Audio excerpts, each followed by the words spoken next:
जी अस्सलाम वालेकुम dear students, I hope all of you are fine. Today we will talk about the important guidelines regarding the how we can do an effective internship and how we can write a good internship report after completing the internship. So quickly moving on to the discussion, internship basically इसमें हमने कुछ important चीजें अपने mind में रखनी है. First of all we will discuss about the how you will draft an internship report. तो उसके कुछ हमारे इंपॉर्टेंट कंपोनेंट्स एलिमेंट्स होती हैं जिनको हमने लाजमी अपने माइंड में रख के उसके अकॉर्डिंगली फिर हमने अपनी रिपोर्ट को डिजाइन करना होता है. अच्छा, अब इसमें जो इम्पोर्टेंट चीज़ें हैं वो अभी हम वन बाय वन उसको देखेंगे. देखिए, सबसे पहले हमारे कुछ जब भी हमने इंटर्नशिप रिपोर्ट हमने लिखनी है, उसमें अपने इंटर्नशिप रिपोर्ट को हमने दो कैटेगरीज में हम डिवाइड कर लेती हैं. नंबर वन हमारी होते हैं कुछ प्रीलिमिनरी पेजेस होती हैं. सेकेंडली फिर हमारे जो main body of the report होती है वो होती है. प्रीलिमिनरी पेजेस में हमारे जो स्टार्ट वाले कुछ पेजेस होते हैं जिसमें फॉर एग्जांपल आपका कवर पेज आ जाएगा, आपका टाइटल पेज आ जाएगा, फिर उसके बाद एक आपने ब्लैंक पेज आपने लगाना होता है.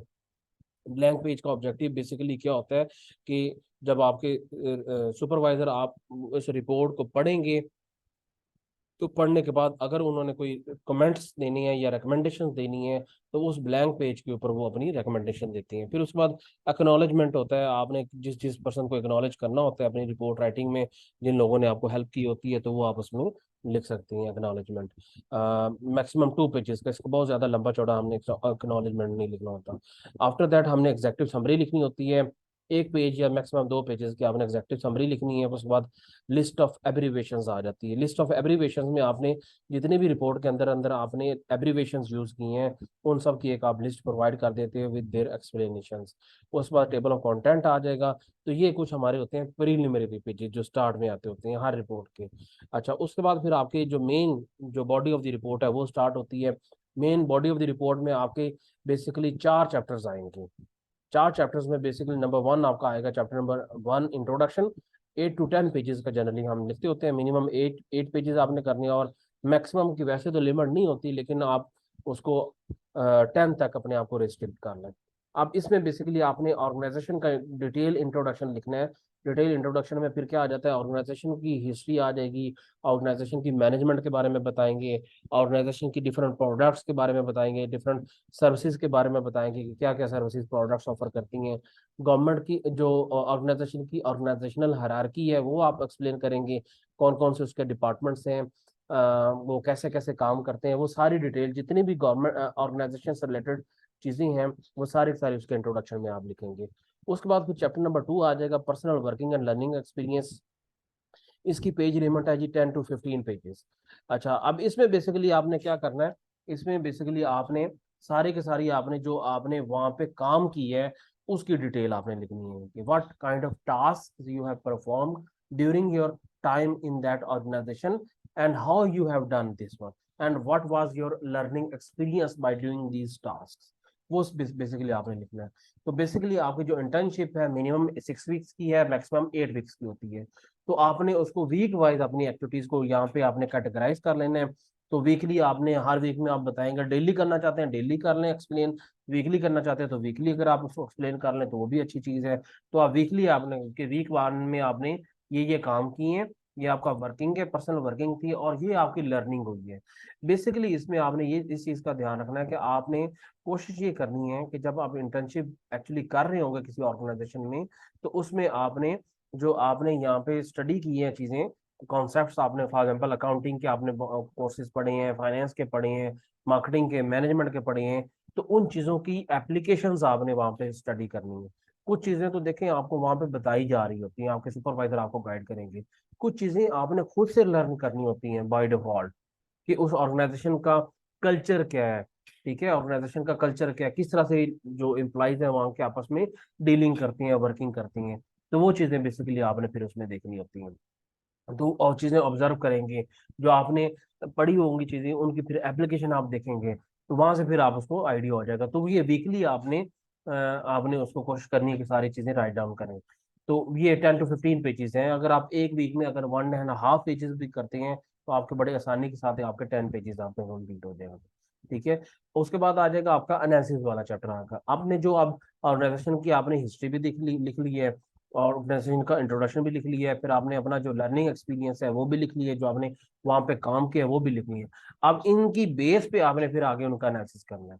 अब एनालिसिस दो तरह के मेजरली हम नॉर्मली करते होते हैं किसी भी ऑर्गेनाइजेशन की डिटेल इंटर्नशिप रिपोर्ट जब आपने लिखनी है। दो तरह के, एक हमारे होते हैं नॉन फाइनेंशियल एनालिसिस और एक होते हैं हमारे फाइनेंशियल एनालिसिस होते हैं। नॉन फाइनेंशियल एनालिसिस की अगर हम बात करें तो उसमें स्ट्रेंथ, वीकनेसेस, अपॉर्चुनिटीज, थ्रेट्स, ये हम एनालिसिस करते हैं, जिसको हम बोलते हैं SWOT एनालिसिस हम देखते हैं।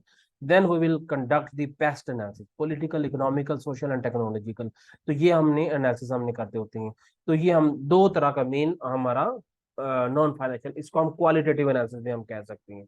तो ये जो शॉर्ट एनालिसिस होता है ये आपने अपनी तरफ से या जनरल नहीं लिखना, ठीक है, या इधर उधर से कॉपी पेस्ट नहीं करना। ये जो आपने लर्निंग की होगी और जो ऑर्गेनाइजेशन का कल्चर या ऑर्गेनाइजेशन की हिस्ट्री होगी उसको अपने माइंड में रखने के बाद फिर आपने उसकी रियल टाइम में आपने देखनी है, बतानी है कि इसकी ऑर्गेनाइजेशन की क्या कोर स्ट्रेंथ है, एक ही, दो, तीन, चार, पांच, जितने भी हैं। तो आपने सिर्फ बुलेट्स में नहीं लिख देना, आपने उसकी हेडिंग देनी है, उसकी एक्सप्लेनेशन रीजनिंग के साथ आपने बताना है, ठीक है।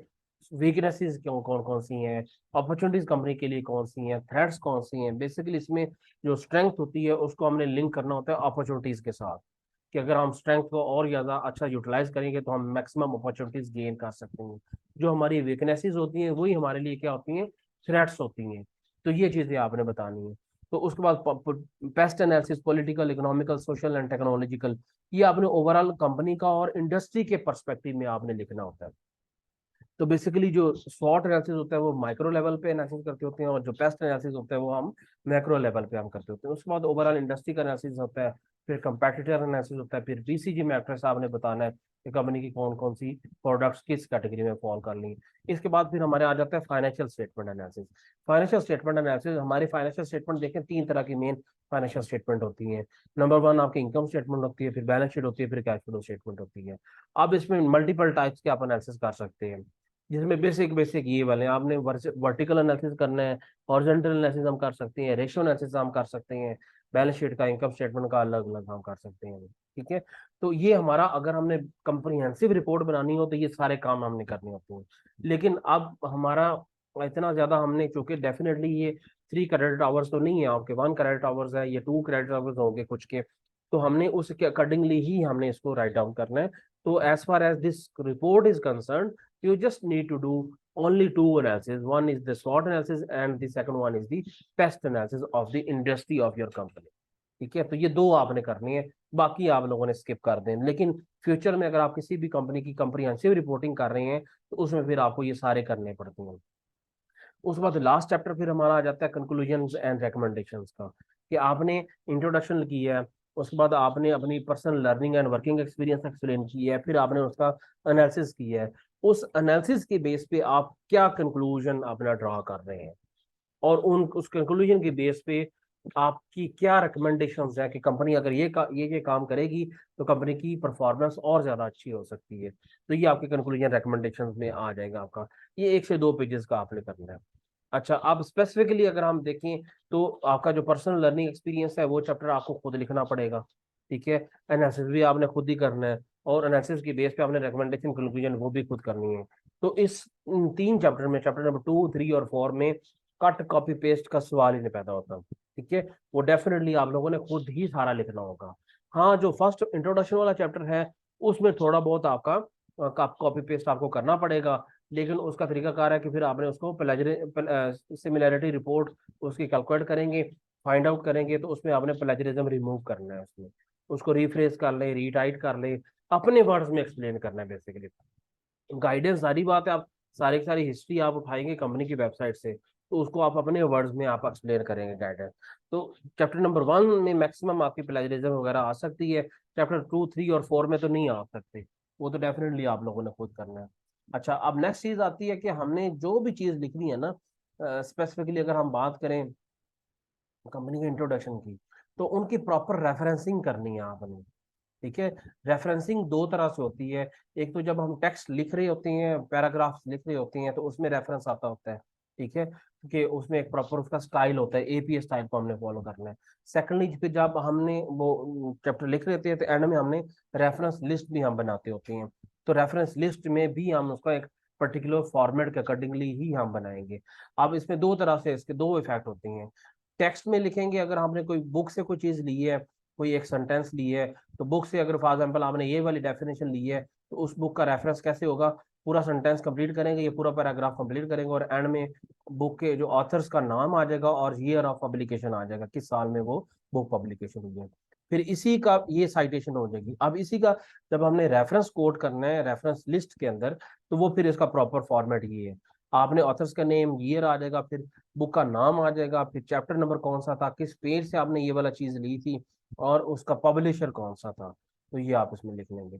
और अगर आपने किसी वेबसाइट से ली है, जिस तरह से आपने बहुत सारा डाटा आप लेंगे, कंपनी की जो वेबसाइट है वहां से आप लेंगे डाटा, हिस्ट्री वगैरह का, तो वह डेफिनेटली उसका भी आपको प्रॉपर रेफरेंसिंग करनी पड़ेगी।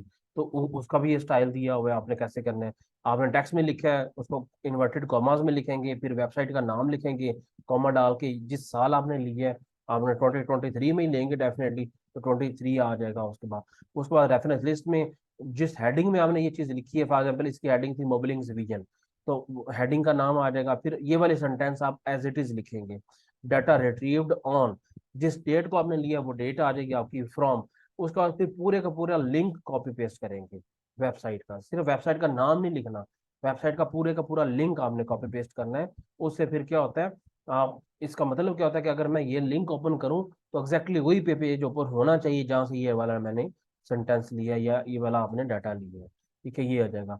अब आपके ने बहुत सारी चीजें ऐसी होंगी जो आपके सुपरवाइजर जो ऑर्गेनाइजेशन में होंगे, उन्होंने वर्बली आपको गाइड किया होगा कि जी इसको इस तरह से कर लें, उसका भी रेफरेंसिंग प्रॉपरली होती है। आपने फॉर एग्जाम्पल ये कुछ चीजें आपने सुपरवाइजर ने बताया, तो आप उसका रेफरेंस कैसे कोट करोगे, कॉमा डालोगे, ब्रैकेट स्टार्ट करोगे, आपने जिस पर्सन ने बताया होगा सुपरवाइजर, उसका नाम आ जाएगा, कॉमा डालोगे, आगे लिखोगे पर्सनल कम्युनिकेशन, फिर कॉमा डालोगे, फिर डेट लिख लेंगे कि किस डेट को आपने उसके साथ पर्सनल कम्युनिकेशन हुई थी, तो ये आ जाएगा। और इसका रेफरेंस लिस्ट में कोई चीज नहीं आती।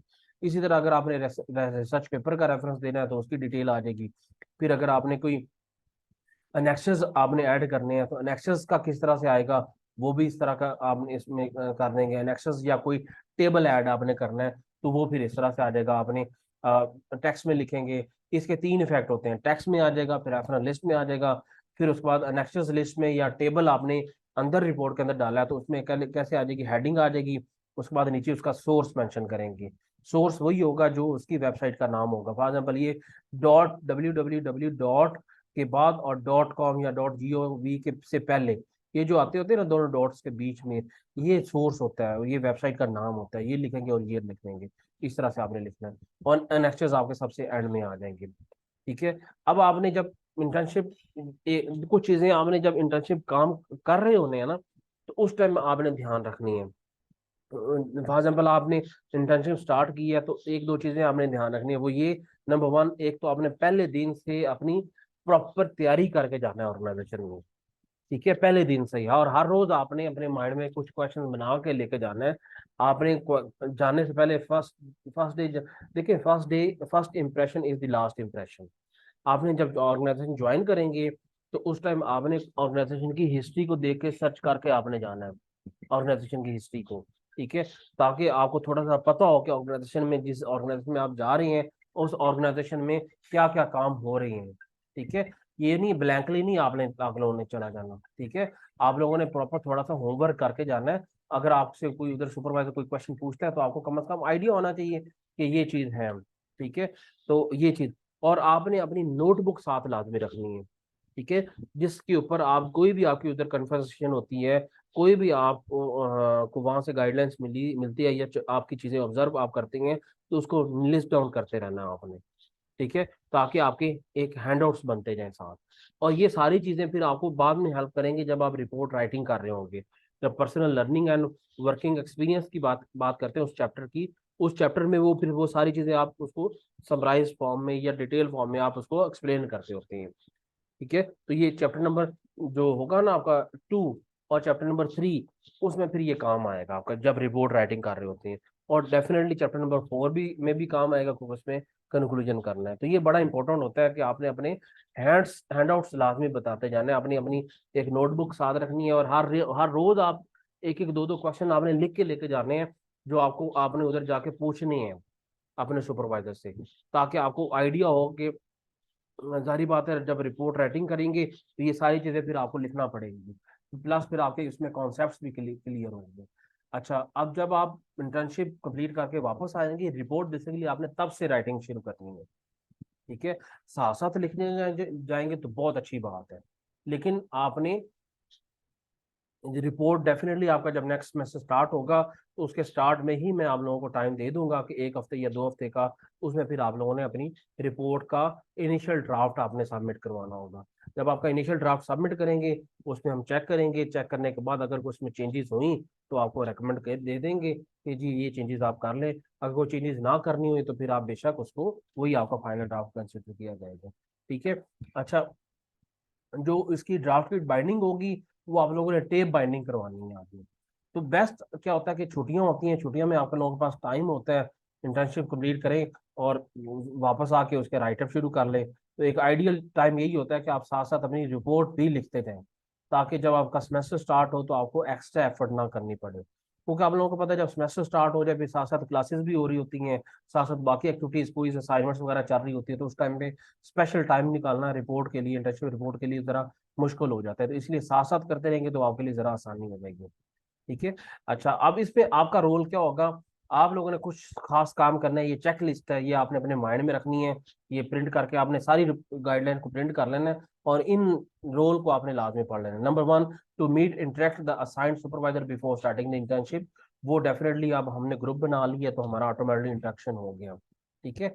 अच्छा, to send the first email, अब आप लोगों ने बेसिकली क्या करना है, आप लोगों ने मुझे 4 ईमेल करनी है आपने इनिशियली इंटर्नशिप के दौरान। जब आप इंटर्नशिप कर रहे होंगे 4 ईमेल करनी है।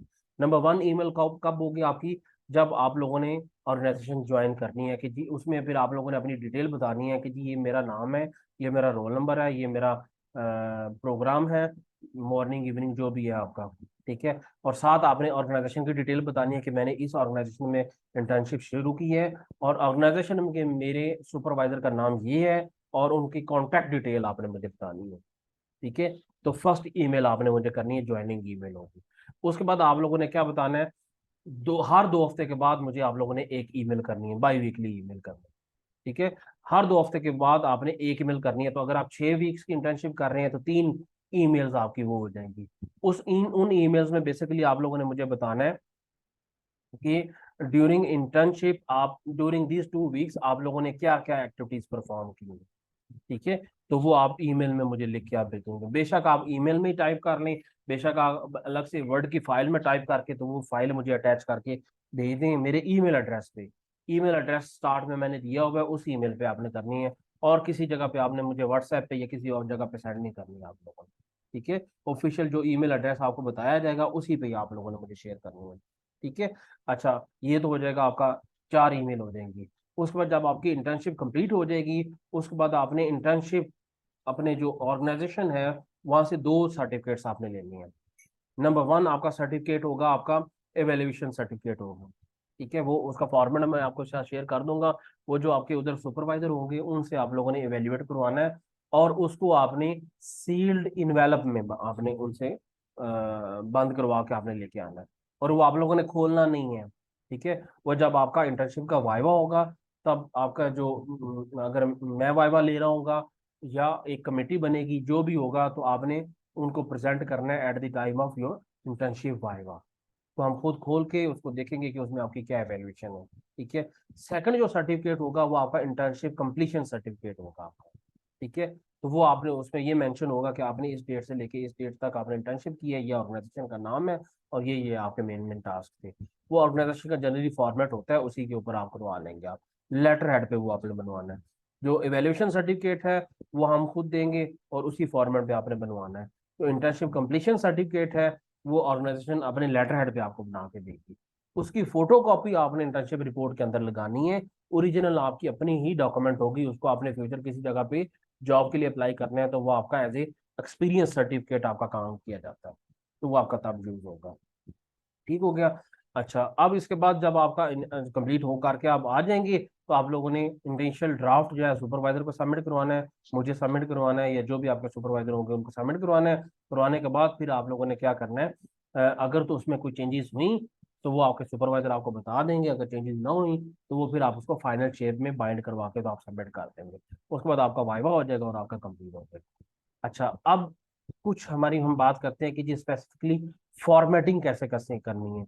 ये भी एक क्वेश्चन होता है ना कि हमने जो टेक्स्ट कैसे लिखेंगे या ड्राफ्ट उसको कैसे करेंगे। तो ये कुछ फॉर्मेटिंग से रिलेटेड गाइडलाइंस हैं, ये आप लोगों ने एक दफा देख लेनी है। फॉर एग्जाम्पल, आपने जो चैप्टर का टाइटल है ना, पहला चैप्टर होगा चैप्टर 1, ONE 1 आपने लिखना है, वो डिजिट वाला नहीं लिखना।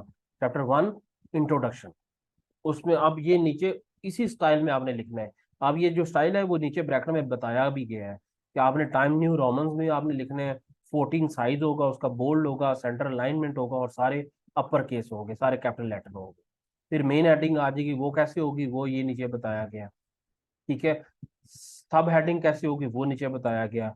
और वो सब हेडिंग उसी तरह से करके बताई गई है ताकि आपको कंफ्यूजन ना आ रहे। ठीक है। अच्छा, तीन ये नंबर हेडिंग होती हैं, हेडिंग नंबरिंग हेडिंग। ठीक है, पहली हेडिंग, पहले चैप्टर की जो हेडिंग्स होंगी वो 1 पॉइंट से स्टार्ट होगी। 1 पॉइंट, फिर 1.1, फिर 1.1.1। तो चैप्टर नंबर 2 होगा, उसकी हेडिंग 2.1 से स्टार्ट होगी। चैप्टर नंबर जो 3 होता है उसकी हेडिंग 3.1 से स्टार्ट होगी। ठीक है। अब इसके बाद भी अगर आपकी कोई हेडिंग्स आती हैं तो उसको नंबर नहीं दोगे, फिर आप उसको आप बुलेट्स में लिखोगे। और बुलेट्स आपके कोई फैंसी बुलेट्स नहीं लगाने, सिर्फ जो डॉट वाला बुलेट होता है ना वो आपने यूज करना है। और जो टेक्स्ट होगा, सारे का सारा टेक्स्ट आपका जस्टिफाइड अलाइन होना चाहिए। और टाइम न्यू रोमन्स और 12 उसका पॉइंट्स जो उसका साइज है वो होना चाहिए। ठीक हो गया। कट कॉपी पेस्ट बिल्कुल अलाउ नहीं है, वो मैंने आपको पहले भी बता दिया। चैप्टर नंबर 2, 2, 3 और 4 में तो आपकी कॉपी पेस्ट हो ही नहीं सकता। मैक्सिमम चैप्टर नंबर 1 में होगा, तो वो हमने 15% आपको अलाउ होगा। उससे ज्यादा होगा तो आपकी इंटर्नशिप रिपोर्ट कैंसिल कर दी जाएगी। ठीक है, आप फेल हो जाएंगे। तो 15% तक आपने प्लेजरिज्म को अपने माइंड में रखना है। ठीक है। उसके बाद जो लाइन स्पेसिंग है, डबल लाइन स्पेसिंग के साथ आपने क्या करनी है, अपनी इंटेंशियल रिपोर्ट बनानी है, सिंगल लाइन स्पेसिंग नहीं करनी।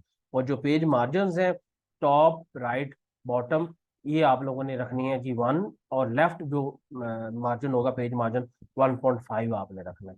तो इसके अकॉर्डिंगली फिर आप अपनी इंटर्नशिप रिपोर्ट को ड्राफ्ट कर लेंगे। ठीक है जी। तो ये कुछ इंपॉर्टेंट गाइडलाइंस थी जो आपने अपने माइंड में रखनी है। तो उसके अकॉर्डिंगली फिर आपने अपनी इंटर्नशिप कंप्लीट करनी है और आपने इंटर्नशिप रिपोर्ट बनानी है। तो ये दो फेजेस होते हैं। फर्स्ट फेज में आप लोगों ने इंटर्नशिप प्रैक्टिकली कंप्लीट करनी होती है ऑर्गेनाइजेशन में। सेकंड फेज में फिर जब आपकी कंप्लीट हो जाती है फिर उसकी रिपोर्ट बनानी होती है। ठीक है, तो रिपोर्ट बना के फिर आप सबमिट करेंगे। फिर आपका उसमें से, उसी रिपोर्ट में से फिर आपका वाइवा होता है फिर आपका। ठीक है जी।